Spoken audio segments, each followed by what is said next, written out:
I'm doing my speech today over should college students have to buy their books. And these are the... This is the audience.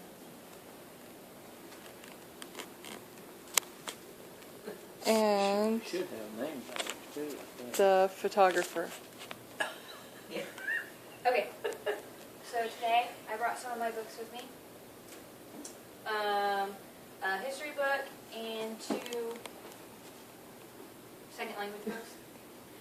All 3 of them I tried to sell in the bookstore and they wouldn't buy them back, so now I'm stuck with them and I have no need for them whatsoever. And I don't think I opened any of them at all during the class, so they're like in perfect condition.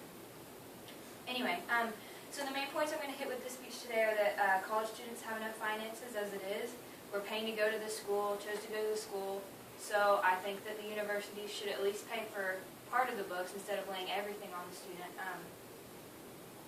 Most students don't even crack open the required textbook during the entire semester anyway, and when trying to sell the books back to the bookstore, if we're lucky enough for the bookstore to take them, it'll be a fraction of what you paid for. This book cost me $200, and if I tried to sell it back to the bookstore, I wouldn't even get $30 back for it, and it hasn't even been used. This is a workbook that has all the pages in it. None of them are torn out, and these 2 were sold together for $200, and I wouldn't get even a fraction of that back if the bookstore would even buy them back from me at all.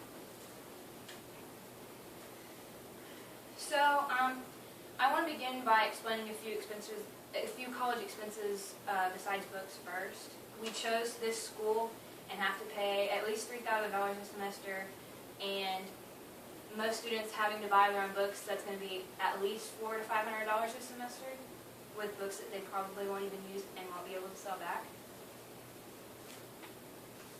And in an article by Allie Bidwell written in January 2014 in the World Report, she said that textbook prices have soared over 82% in the last 10 years. She talked to student Ethan Sinak, who stated that 65% of students opted out of buying a book for a class due to the high cost. Additionally, 94% of those students were concerned that their grade would suffer because of this.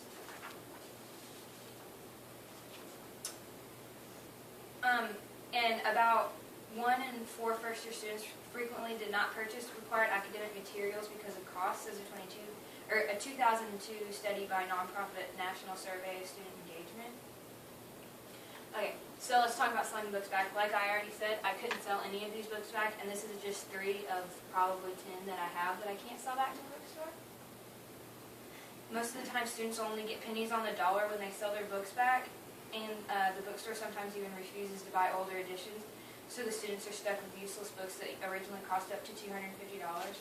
If the bookstore is feeling generous enough to buy the books back, the students would get $25 according to every $200 they spend. With that being stated, I'll now put things into perspective. To offer textbooks to students for free, universities would be taking a step in the right direction to help their students with, taking away a little bit of their financial troubles they're already having to pay for student loans, semester costs, tuition, food, everything like that. I feel that universities could take away a little bit of the stress of that and let the students have books for